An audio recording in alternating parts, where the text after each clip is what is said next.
Very nice. सगळ्यांनी आता इथे तर जेवढे दिसतात मला सगळ्यांनी मस्त हात जोडून छान पाठ वगैरे सरळ ठेवून प्रार्थना म्हणली. किती छान वाटलं बघून सगळ्यांना. असंच प्रार्थना म्हटली पाहिजे, मनापासून म्हटली पाहिजे. आणि सुरुवात आपण नेहमी करतो प्रार्थनेने करतो कुठल्याही गोष्टीची, हे नेहमी लक्षात ठेवायचं.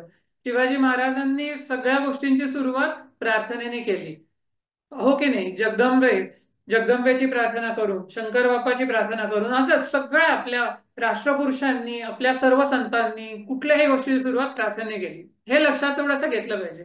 आता प्रार्थनेमध्ये ना आपण थोडी गंमत बघायला सुरुवात केली बरं का, की मी जरा स्क्रीन शेअर करतो आणि मग आपण तो भाग थोडासा बघूया. तर त्याच्यामध्ये काय आहे ना, गमती जमती, की आपण ही सर्व प्रार्थना आपण करतो, ते बरेचदा काय होतं, ती प्रार्थना आपल्याला करताना ना कधी कधी थोडं लक्ष इकडे तिकडे जातं. कधी कधी मनच काहीतरी मनात वेगळे विचार येतात. मग अशा सगळ्या गोष्टी हळूहळू कमी होऊन प्रार्थनेवरती आपण फुल्ली अटेंटिव्ह राहून फोकस ठेवून कशी काय थोड्याच वेळ करायची असते, पण ती नित्य नैमित्तिक म्हणजे रेग्युलर केली जाणारी उपासना, म्हणजे कन्सिस्टंटली रेग्युलरली आपण जी उपासना करतो ती फुल्ली अटेन्शन त्या ठिकाणी ठेवून कसं करता येईल. आता तर गंमत आहे की नाही, आताचा जो पिरियड चाललाय, आता फेब आहे ना, आज काय तारीख आहे?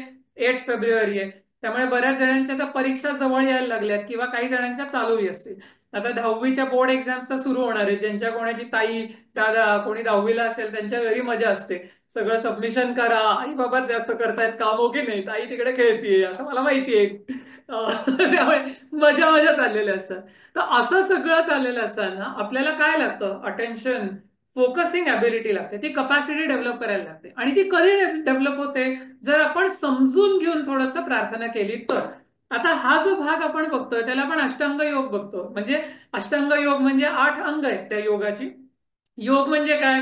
तर आपलं जे माइंड आहे त्या माइंडला आपल्या गॉड प्रिन्सिपल म्हणजे थॉट, बरं का, it could be thought about God, आणि त्याच्यानंतर एक भावना आहे, आणि त्याच्यानंतर ऍक्च्युअल तत्व म्हणजे there is God. God principle असं आपण म्हणू, त्याला फार विचार करू नका. पण ह्या ईश्वराशी आमचं मन एकरूप म्हणजे कसं चिकटून राहील, असा जो प्रयत्न करण्याचा जो सगळा भाग आहे त्याला योग असं म्हटलेलं आहे. आणि त्याच्यामध्ये थोडंसं डिसिप्लिनचा भाग आहे. डिसिप्लिन म्हणजे असं नाही काठी घेतली आणि फटके ओढले, करत नाही ठाप, असं नाहीये. ते छडी वाजे छमछम विद्ये गमगम असं नाहीये. त्याच्यामध्ये थोडा डिसिप्लिन गरजेचा आहे, पण तो आनंदाने आपण स्वतः तो प्रॅक्टिस करणं गरजेचं आहे. त्याच्यामध्ये एक फार सुंदर थॉट म्हणजे सेईंग आहे बरं का, the fruit of discipline is freedom. जो जो स्पोर्ट्समन असेल, सायंटिस्ट असेल, राष्ट्रपुरुष असतील, आपले महाराज, सगळे जे असे मोठे मोठे लोक आहेत तुम्ही जर बघितलं ना, तर जीवनामध्ये ते कायम डिसिप्लिन्ड होते. म्हणजे लवकर उठणं आहे, योग्य ते आचरण आहे, उपासना आहे, व्यायाम आहे, त्याबरोबर अध्ययन अभ्यास आहे, त्याच्यानंतर त्याची प्रॅक्टिस सातत्याने केलेली आहे. या सगळ्या गोष्टी consistently day after day after day after day without getting tired about it, कंटाळा आला करायचं नाही अशा सगळं बाजूला झटकून देऊन they have practice this, they have perfected it, आणि then they have become these great giants of a men. तर असं शक्य झालं त्यांना केवळ ह्या सर्व सातत्याने, हे अशा पद्धतीने योगाभ्यास केल्यामुळे.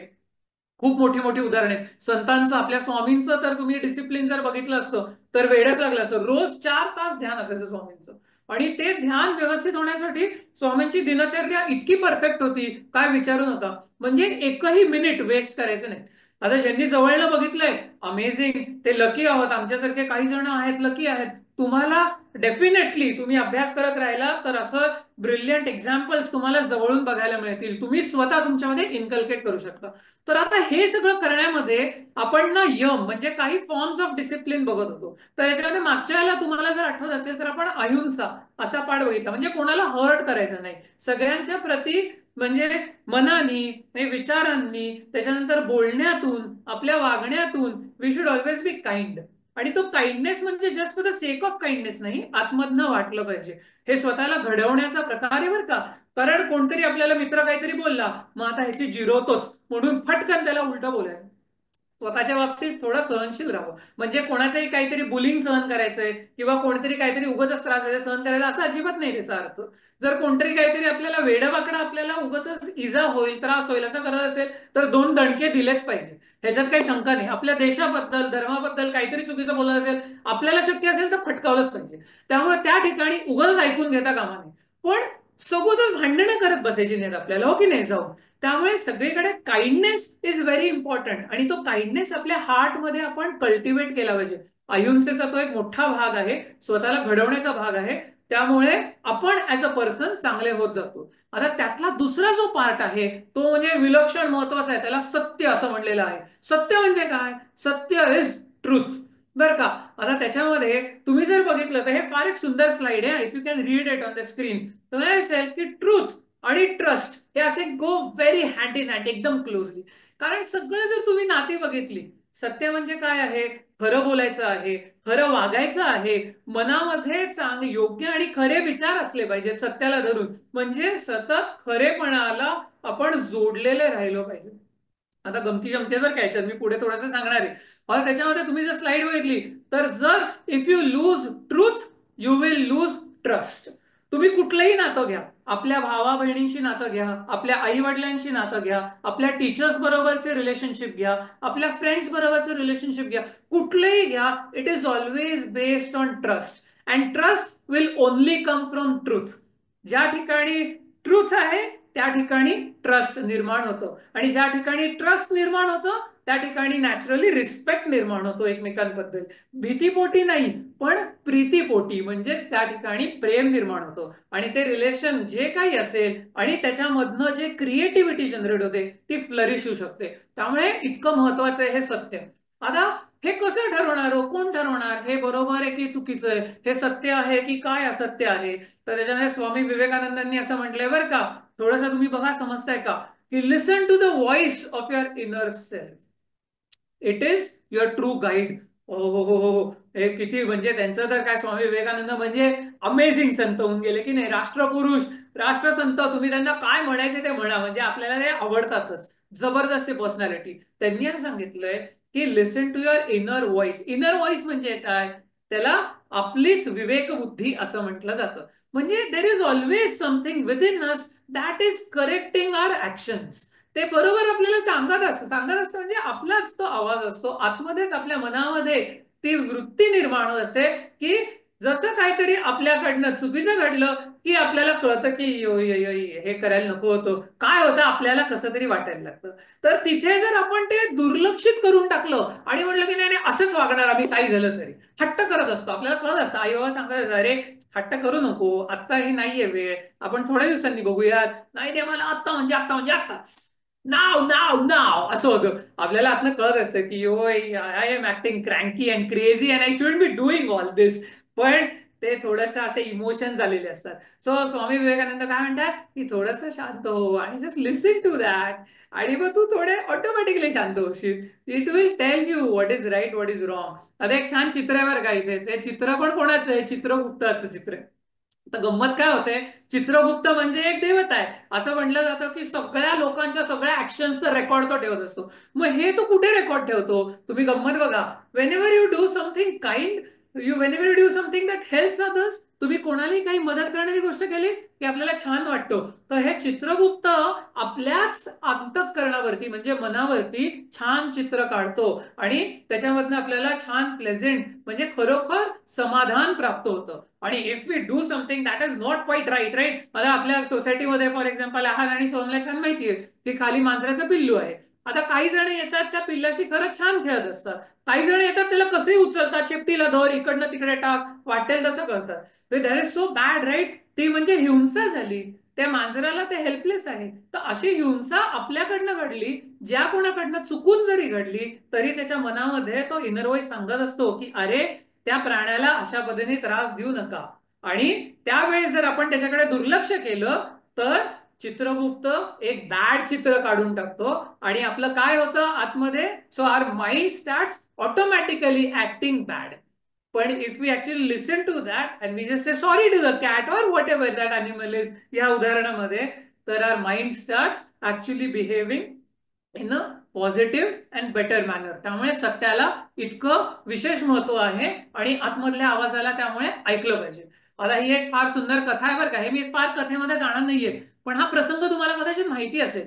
तर असं झालं होतं की हनुमंतांना पाठवलं, राम बाप्पांनी शोध घ्यायला सीता मातेचा, अशोकवनामध्ये पोहोचले, आणि तिथे काय जे युद्ध झालं ते झालंच, आणि कोणाला ते आटोपतच नव्हते, त्यामुळे सगळ्या राक्षसांचा वध करत सुटले होते, उद्ध्वस्त केलं ते अशोकवन. मग सगळ्यांचा तो मेघनाद आला. त्या मेघनाद म्हणजे इंद्रजित, रावणाचा दुसरा पुत्र. आणि त्याच्याकडे काय होतं, त्याच्याकडे ब्रह्मास्त्र होतं. अरे ब्रह्मास्त्र सोडलं, त्या ब्रह्मास्त्राला कोणालाही ते झेपणारं अस्त्र नाहीये. हनुमान बाप्पाला तर वरदानच होतं. त्यामुळे पण ब्रह्मदेवतांचा आदर ठेवण्यासाठी विनम्र पद्धतीने त्यांनी स्वतःला बांधून घेतलं त्या अस्त्रामध्ये. त्या अस्त्रामध्ये बांधून घेऊन आता ते घेऊन गेले, रावणापुढे उभं केलं. आता तो रावण म्हणजे असा तो अजस्त्र रावण, तो दशानन असं त्याला म्हटलेलं आहे. त्याचा तो सगळा दरबार, त्या दरबारामध्ये असलेले राक्षस आणि इतके सगळे लोक त्या ठिकाणी होते. म्हणजे लोक म्हणजे काय, असुर बरं का, लोक म्हणजे आपल्यासारखी लोक नाही साधी, ते आपण म्हणजे असे काड्या त्यांच्या समोर, की नाही, ते अजस्त्र राक्षस होते. आणि ते सगळं इतकं त्याचं ते लंकेचं सगळं सौंदर्य म्हणजे भयानक सौंदर्य असं आपण म्हणूयात. आणि तिथे गेल्यानंतर हनुमान बाप्पाच्या मनामध्ये काय म्हणजे तो विचलित झाला नव्हता, भीती नाही, काही नाही, काही नाही. तो म्हणजे असा ताटच्या ताट उभा होता. आणि त्याने तर गंमतच केली, तो रावण बसला होता, त्याला मांसच होता, आणि तो बसला त्या सिंहासनावरती. हनुमान बाप्पांनी त्याच्या सिंहासनाच्या पेक्षा मोठं असं आपल्या शेपटीचं सिंहासन तयार केलं आणि त्याच्यावर जाऊन बसला. आणि तो रावण म्हणतो, आश्चर्यचकित झाला, याचं हे सगळी निर्भयता बघून तो आश्चर्यचकित म्हणतो की अरे, तुला माझे मृत्यूचे भय वाटत नाही का काय? कोणाच्या जीवावर तू असा निर्भीडपणे इथे उभा आहेस, तुला कुठल्याही क्षणी मी मारू शकतो. असं म्हटल्यानंतर हनुमंत म्हणजे हनुमान बाप्पा नुसता हसला बरं का, गालातल्या गालात हसला आणि म्हटला की अरे रावणा, ज्या सत्तेवरती जे जे तुझं जे सर्व सामर्थ्य, ज्याच्या सत्तेवरती हे चाललेलं आहे आणि तू असा हा रुबाब गाजवण्याचा प्रयत्न करतोयस, त्याच्या जीवावर म्हणजे प्रभू श्रीराम यांच्या अस्तित्वावर, म्हणजे त्यांचं मनामध्ये स्मरण करून त्यांचं नाम घेऊन म्हणजे सत्याच्या बळावरती मी इथे उभा आहे. का भीती वाटली नाही हनुमंतांना? काय होतं त्यांच्याकडे असं की रावण आश्चर्यचकित झाला. रावणाला तर त्यांची भीती पण वाटली. रावण हा असत्याच्या बाजूनी होता आणि हनुमान बाप्पा हे सत्याच्या बाजूनी लढत होते. त्यामुळे why this is so important truth that will give you courage. ज्याच्याकडे सत्य आहे त्याच्याकडे निर्भयता आहे. म्हणजे he will not fear anything. Fear म्हणजे काय, फिजिकली काहीतरी काय आपल्या अंगावर आलं, म्हणजे उद्या जंगलात गेलो आणि ताडवामध्ये जा आणि खाली जंगलात चालायला लागा, असं सांगायचं नाहीये. वाघ आलाय तर घाबरणारच आहे कोणी. पण when you do certain things day to day, you will not fear because you have truth with you. त्यामुळे आंतरिक एक प्रकारचं बळ निर्माण होतं आणि त्यामधनं विलक्षण सामर्थ्य आपल्याला प्राप्त होतं. आणि असं जे अंतःकरण असतं, इट बिकम स्ट्रॉंग. अंतःकरण म्हणजे काय, your mind and your intellect, it becomes very very strong. त्यामुळे सत्याचा आधार, स्वामी विवेकानंदांनी असं सांगितलं, it is truth alone that gives you strength. आणि त्याच्यामधनच आपल्याला स्टॅबिलिटी मिळायला लागते. आणि अशा शांत चित्तामध्ये ईश्वर म्हणजेच काय, तर ईश्वर धारणा, जसं म्हटलं असं, the mind becomes calm and the intellect, or intelligence pacifies, calms down, it becomes very sharp and it starts developing a quality की तो आता व्हॉट इज गॉड. आणि जेव्हा मी नामस्मरण करतो, जेव्हा मी ध्यान करतो, तेव्हा या ईश्वर भावाशी जोडण्यासाठी जे क्वालिटी ऑफ माइंड लागतं ते डेव्हलप व्हायला सुरुवात होते. त्यामुळे इट इज सो इम्पॉर्टंट. आता याच्यामध्ये सगळ्यांना माहिती बरं का, हे सगळं जरी आपल्याला कळलं तरी आपल्याला असं दिसतं की समटाईम्स आपण पण आणि आपले मित्र पण आणि आपल्या आजूबाजूचे लोक खोटं बोलतात. मग का खोटं बोलतो माणूस, काय होतं? कारण आपल्याला जर सत्य प्रॅक्टिस करायचं असेल, we want to go by truth, तर वी हॅव टू अंडरस्टँड की what causes us to lie. कळलं? तर what is the problem, why people lie. तर सगळं माहिती असून सुद्धा काय होतं, तर there is something that is called convenience. हो की नाही? आळस आलाय. आणि आईने सांगितलं की जरा या पांघरुणांच्या गड्या घाला सकाळी उठल्यावर. ओ आई, अब जायचंय मला, खूप अभ्यास आहे माझा, त्यामुळे लवकर मी आवडते आणि पळते. ही बुर पांघरुणं राहिली तिकडे. आता आपल्याला माहिती असतं की असं काही पळायचं नसतं. 1 सेकंद घेऊन काय 5 सेकंद घेऊन तेवढं पांघरुणांच्या घड्या आपण सहज घालू शकतो. पण नाही नाही, कन्व्हिनियन्स. सो कन्व्हिनियन्स आपला बघताना फार बरेचदा असं होतं की मोठ्या म्हणजे इथं छोटीशी गोष्ट आली, पण मोठ्या मोठ्या केसेसमध्ये सुद्धा माणूस खोटं बोलायला लागतो. त्यानंतर सेल्फ इंटरेस्ट, सेल्फिशनेस. सगळ्यात प्रॉब्लेम मोठा हा असतो की मला पाहिजे, मी, माईन माईन, सगळं माझं आहे. त्यामुळे अरे त्याला कसं मिळालं, मला मिळालं पाहिजे, आय नीड इट, चला द्या रे. मग कसं घ्या रे, अरे त्यांनी कष्ट केले, मी कष्ट बिष्ट करणार नाही. पाहिजे वाटेल त्या मार्गाने जाऊन मी ते मिळवणार. अय्यो, असं जर केलं कोणी तर गेलं सत्य सगळं पाण्यात बुर. आणि मग काय होणार? मग the mind will automatically start deteriorating. तर आपल्याला त्याच्यात कधी अडकायचं नाही. त्यामुळे सेल्फिशनेस आपल्या मनामध्ये कुठे येतो, काही असं प्रत्येकाला काही ना काहीतरी स्वार्थ असतो, पण म्हणून कॉम्प्रोमाइज करायचं सत्य असं करायचं नाही. ग्रीड आणि त्याच्यानंतर भीती असते की आपल्याला जे मिळालंय ते आपल्या हातातनं निसटून जाईल, किंवा आपल्याला एखादी गोष्ट अगदी आवडत असते आणि ती धरून ठेवायची असते, आणि धरून ठेवण्यासाठी आपण वाटेल ते खोटं बोलायला तयार होतो. तर म्हणून खोटं बोललं जातं, ते थोडंसं लक्षात घेतलं पाहिजे. आता हा पण प्रसंग तुम्हाला महाभारतातला माहिती असेल की तिथे नरोवा कुंजरोवा ही गोष्ट सर्वांना माहिती आहे माझ्यामध्ये, हो की नाही? की झालं काय होतं की बापरे, ते द्रोणाचार्य होते, सर्व पांडव सेनेचा संहार करत सुटले होते. आता पांडव सेना करणार काय? आणि ते द्रोणाचार्य तर शस्त्र टाकणार नाहीत, त्यामुळे तुम्ही त्यांना कसा वध करणार त्यांचा? मग युक्ती सांगितली. युक्ती काय होती? अश्वत्थामा नावाचा एक पिसाळलेला हत्ती होता, त्याचा वध केला भीमाने. आणि नंतर पांडवांनी कृष्ण बापाच्या सांगण्यावरून अफवा पसरून दिली की अश्वत्थामा मेला. द्रोणाचार्यांची एकच अट होती, त्यांनी सांगितलं होतं की जर माझा पुत्र जर युद्धामध्ये पडला, म्हणजे त्याचा वध झाला, तर मी युद्ध करणार नाही. मग ही त्यांनी ट्रिक वापरली, अश्वत्थामा मेला म्हणून सांगितलं. मग द्रोणाचार्य आले, कोणाकडे आले? धर्मराज युधिष्ठिर. कधीही असत्य न बोललेली अशी एकच व्यक्ती होती अख्ख्या महाभारताच्या काळामध्ये, आणि ती म्हणजे नेहमी सत्य बोलणारी, त्यांना धर्मराजच म्हणून म्हटलं जायचं, युधिष्ठिर. मग युधिष्ठिरा सांग, अश्वत्थामा मेला का? असं म्हणल्यानंतर तो म्हणाला, हो अश्वत्थामा मेला. आणि हळूच म्हणाला, नरोवा कुंजरोवा. म्हणजे नर का कुंजर माहिती नाही, कुंजर म्हणजे हत्ती. आणि ते हळू म्हणाला. ते काय द्रोणाचार्यांना ऐकू आलं नाही, त्यांनी एवढंच ऐकलं की युधिष्ठिर कधी खोटं बोलणार नाही, आणि त्यांनी सांगितलं की अश्वत्थामा मेला म्हणजे हे सत्यच असणार. आणि असं म्हणून शस्त्रास्त्र खाली टाकून दिले, धनुष्यबाण, आणि त्याच्यानंतर बसले की झालं आता मी युद्ध करणार नाही. आणि मग त्या दृष्टद्युम्नांनी येऊन त्यांचा वध करून टाकला. असं झालं. अरे बापरे, इतक्या वेळ आपण सत्य सत्य सत्य म्हणतोय, आणि हा युधिष्ठिर असं कसं काय खोटं बोलला काहीतरी? पण मग हे असत्य की सत्य? पण लक्षात घ्यायला पाहिजे, महाराजांनी गनिमी कावा केला. आपण पुढे नंतर गाणं ऐकणार आहोत महाराजांचं. पण हा जो गनिमी कावा होता, या अफजल खानाला, हा असा हा एवढा बलाढ्य शत्रू जो होता, त्या जावळीच्या खोऱ्यात बोलवून घेण्यासाठी आणि तिकडनं पुढे प्रतापगडावर बोलवण्यासाठी महाराजांनी कितीतरी पत्र पाठवली. आणि अशा सगळ्या गोष्टी त्यांना पाठवल्या आणि सांगितल्या की मित्रा, तुला मी शरण आलोय, तू माझा मित्रच आहेस, आम्ही तुम्हाला घाबरलेलो आहोत, असं सगळं पत्र व्यवहार केला. आणि हा आला मिजाज करत, अरे अब मारूंगा मैं सिवा को. आणि काय झालं? हातचाकन बिछवा घुसवला आणि कोथळा बाहेर काढला, आणि नंतर शिरच्छेद झाला अफजल खानाचा. तर कधी हे असत्य हे सत्य असं धर्म रक्षणासाठी, हे लक्षात घ्यायचंय, to protect the truth, absolute truth, to protect your identity, स्व आत्मरक्षणासाठी. पण चूक केली आहे आणि आत्मरक्षण आता करायचंय असं नाही. त्या ठिकाणी जर प्राण रक्षण करायची गरज असेल, आपल्या मित्राचं असेल किंवा इतर कोणाची असेल किंवा स्वतःच असेल, तर अशा ठिकाणी आपण बरोबर असताना निरअपराधी व्यक्तीच्या प्राण रक्षणासाठी जर गरज पडली अगदी अल्टिमेट, तर असत्य बोललं तरी ते चांगल्या गोष्टीसाठी केलेलं आहे. असं युधिष्ठिराची गोष्ट होती की जर हे द्रोणाचार्यांना थांबवलं नसतं तर सगळा नरसंहार झालेला असता. त्यामुळे असा सगळा भाग या ठिकाणी सत्याला धरून आहे. आणि एक गोष्ट इथे लक्षात घ्या बरं का, बघा इथे काय लिहिलंय, मार्क ट्वेन तुम्हाला कदाचित माहिती असेल किंवा नसेल, a half truth is the most cowardly of lies. असं म्हणतात, जाणीवपूर्वक बोलले गेलेले अर्ध सत्य हे असत्यच मानले पाहिजे. म्हणजे काय हो?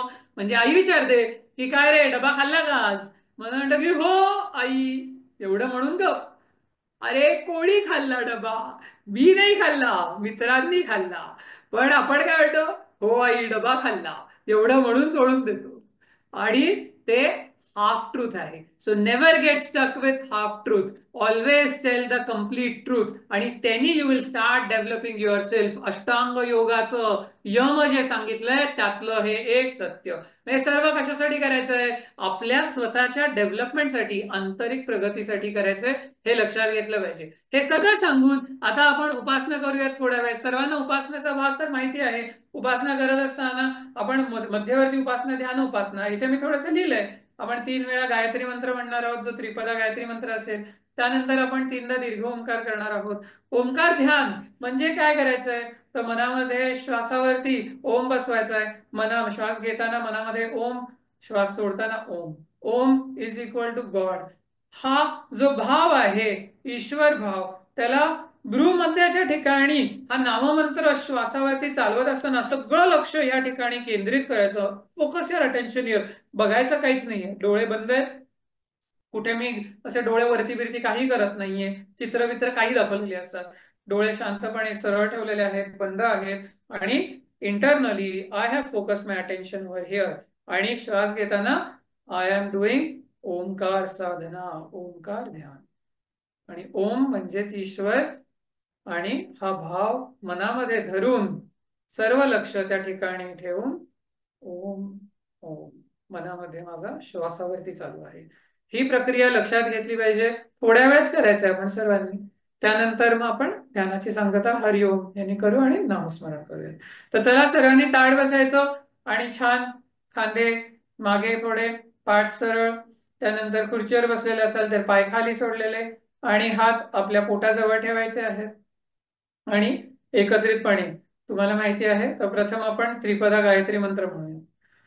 ओम भूर्भुवस्वः ओम तत्सवितुर्वरेण्यं भर्गो देवस्य धीमहि धियो यो न प्रचोदयात्. ओम ओम भूर्भुवस्वः ओम तत्सवितुर्वरेण्यं भर्गो देवस्य धीमहि धियो यो न प्रचोदयात्.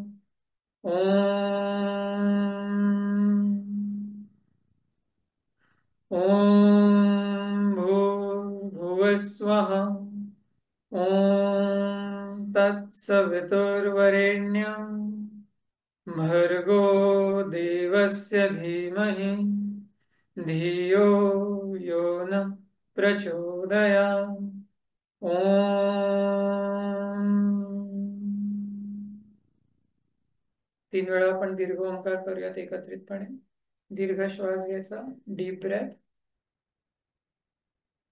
ओम.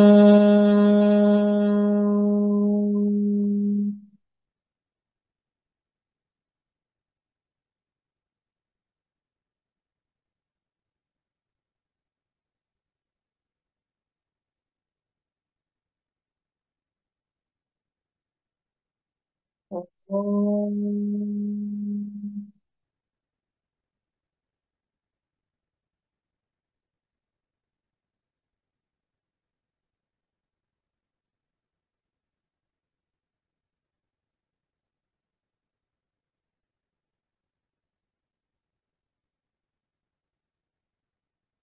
ओम.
हरि हरि हरि। एक दीर्घ ओंकार करूया. ओम.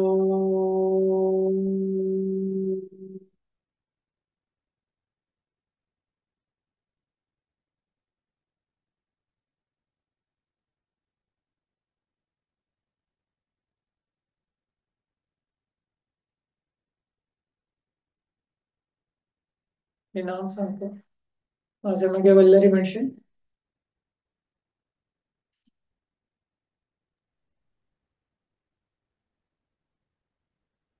ओम नमः शिवाय. ॐ नमः शिवाय। ओम नमः शिवाय. ॐ नमः शिवाय।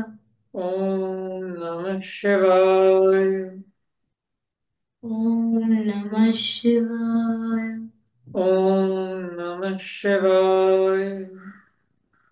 ओम नमः शिवाय. ॐ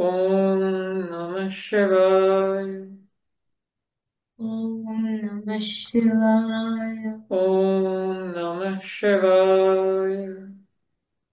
ॐ नमः शिवाय। ओम नमः शिवाय. ॐ नमः शिवाय। ओम नमः शिवाय. ॐ नमः शिवाय। ओम नमः शिवाय. ॐ शिवाय। ओम नमः शिवाय. ॐ नमः शिवाय। ओम नमः शिवाय. नमः शिवाय। ओम नमः शिवाय. ॐ नमः शिवाय। हरि श्री